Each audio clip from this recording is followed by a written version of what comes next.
उन्होंने अपने इस गुस्से को उनके हमारे राष्ट्रीय अध्यक्ष के सामने रखा और ये सुझाव दिया कि अब समय कहता है कि हमें भाजपा के साथ जाना चाहिए। और जैसा मैं अक्सर दोहराता हूँ कि हमारे राष्ट्रीय अध्यक्ष के रिजर्वेशंस थे, बट हमारे नेताओं ने, हमारे कैडर्स ने मिलके उनके इस रिजर्वेशन को, जो जो उनके कंसर्न्स थे, उनको क्लियर किया और उनको कन्विंस किया कि पार्टी के हित में ज़रूरी है कि पार्टी अब भाजपा के साथ और एनडीए की सरकार बने। सीटों की अगर बात करें बिहार में, तो कितनी सीटों पर आप लोग का समझौता हुआ है? जी, हम लोग 7 सीटों में चुनाव लड़ेंगे बिहार में। 7 सीटों में। और चिराग पासवान कहाँ से चुनाव लड़ेंगे? देखिए, अभी ये सारा निर्णय इतना हमारे राष्ट्रीय अध्यक्ष की सीट को लेकर क्लैरिटी है कि वो हाजीपुर से चुनाव लड़ेंगे। बाकी अभी हम लोग बिहार पार्लियामेंट्री बोर्ड की कमेटी की अभी बैठक होगी और उसमें तमाम उम्मीदवारों के नाम के ऊपर चर्चा होगी और उसमें से जो नाम फाइनल होते हैं उसकी फिर घोषणा की जाएगी। बहुत ज़्यादा चॉइस तो है नहीं सीटों की आप लोगों के पास, 7 ही सीट है, उसमें से एक पहले रामविलास पासवान लड़ रहे हैं, 6 सीट बचती है, तो आपकी पसंदीदा सीट कौन सी होगी? देखिए, ये पार्लियामेंट्री कमेटी डिसाइड करेगी। मैं इसमें अपनी व्यक्तिगत पसंद या अपनी व्यक्तिगत राय नहीं डाल सकता हूँ। पार्लियामेंट्री कमेटी अगर डिसाइड करती है कि चिराग पासवान को चुनाव लड़ना है तो मैं अपनी जिम्मेदारियों से दूर नहीं भागूंगा। पार्लियामेंट्री कमेटी डिसाइड करती है कि आपको संगठन में रहना है तो मैं संगठन में रहूंगा। चिराग, जब आप फिल्मों में आए थे, जब आपकी पहली फिल्म आई थी, उस समय आपने ये कहा था कि मुझे 10 से 15 साल फिल्म में रहना है, अभी उसके बाद मैं पॉलिटिक्स में जाऊंगा। अचानक से ये हकीकत यही सोच के साथ मैं आगे था। इतनी क्लैरिटी जरूर थी कि eventually it gonna be politics. ये मुझे पता था कि मुझे आखिर में मैं राजनीति में आऊंगा। पर हाँ, ये सोच रखा था कि अभी कुछ वर्ष और बॉलीवुड में दूंगा।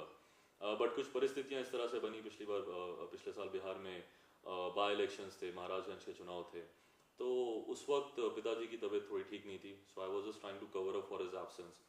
तो उस दौरान मैं इनकी जगह पे मैं बिहार गया था और वहाँ पे कैंपेनिंग की। और हकीकत यह है कि राजनीतिक खून तो है ही मेरे रगों में, और जब सामने राजनीति का एक प्लेटफॉर्म मिला तो फिर उसके बाद मैं अपने आप को रोक नहीं पाया और फिर उसके बाद राजनीति में आगे बढ़ता गया टू एन एक्सटेंट कि अब हम चुनाव की तैयारी कर रहे हैं। बॉलीवुड के जरिए आपने एंट्री की राजनीति में, तो कुछ फायदा मिला उसका? एक चार्मिंग फेस, एक हीरो सामने गया और उसने लोगों से अपील की कि आप हमारी पार्टी की तरफ आइए, पार्टी से जुड़िए, तो कुछ फायदा मिला? देखिए, फायदे नुकसान की बात नहीं है। आपको ज्यादा फायदा किससे मिला? रामविलास पासवान के बेटे होने से मिला या फिर एक्टर होने से मिला? मुझे सही मायनों में, देखिए, इन सारी चीज़ों से आपका एक अट्रैक्शन बन सकता है, आपका एक ऑरा बन सकता है, लोग आपके प्रति आकर्षित हो सकते हैं। बट जो आप शब्द का इस्तेमाल कर रही हैं फायदा, वो सिर्फ और सिर्फ मेरी काबिलियत पे मुझे मिलेगा। किस बेस पे मिलेगा? खून है रामविलास पासवान का इसलिए नहीं, मिलेगा कि चेहरा है चिराग पासवान का? जैसा मैंने कहा कि काबिलियत के अनुसार जिस तरह के मैं डिसीजंस लूं, जिस तरह की मैं भूमिका निभाऊंगा पार्टी में, जिस तरह का मेरा योगदान रहेगा संगठन को मजबूत करने में, उस आधार पे फायदा होगा।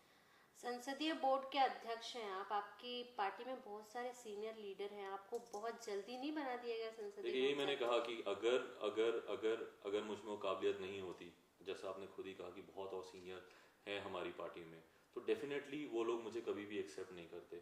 आज अगर सर्वसम्मति से चिराग पासवान को एक्सेप्ट किया गया है चेयरमैन पार्लियामेंट्री बोर्ड, और हकीकत यह है जिस दिन मुझे चुना गया था चेयरमैन पार्लियामेंट्री बोर्ड, मेरे और हमारे राष्ट्रीय अध्यक्ष के बहुत स्ट्रॉन्ग रिजर्वेशन थे इस बारे में, और खासतौर पर मेरे बहुत रिजर्वेशन थे क्योंकि मेरी वो राजनीतिक शुरुआत थी। हाँ ठीक है, मैं एक राजनीतिक परिवार में पला बड़ा हूँ, समझ है, सोच है, राजनीति को लेके क्लैरिटी है बहुत चीज़ों को लेके, क्योंकि बचपन से देखा ही ये है, मेरी रगों में ही राजनीति है। वो एक तरफ है, बट हाँ, इतनी बड़ी जिम्मेदारी लेने से पहले मेरे खुद के रिजर्वेशन थे जो मैंने बहुत स्ट्रांगली हमारे मेंबर्स के सामने, हमारे तमाम लीडर्स के सामने रखे भी थे। बट जब सर्वसम्मति से वहाँ से आया और उसके बाद कहीं ना कहीं ये भी हुआ कि चिराग पासवान अब अपनी जिम्मेदारियों से भाग रहा है, इसलिए जब ये जिम्मेदारी दी जा रही है और एक सुर में दी जा रही है तमाम लीडर्स की तरफ से, तो ये क्यों भाग रहा है? तो फिर उस वक्त ये निर्णय लिया गया और मुझे खुशी है कि हमारे जितने भी तमाम वरिष्ठ सम्मानित नेता हैं हमारी पार्टी के, वो हर कदम पे मेरा सहयोग देते हैं, हर कदम पे मुझे सुझाव देते हैं ताकि मैं सही मायनों में अच्छा काम करूं और जो भी काम करूं वो राष्ट्र हित और पार्टी के हित के लिए हो। पिछले 2-3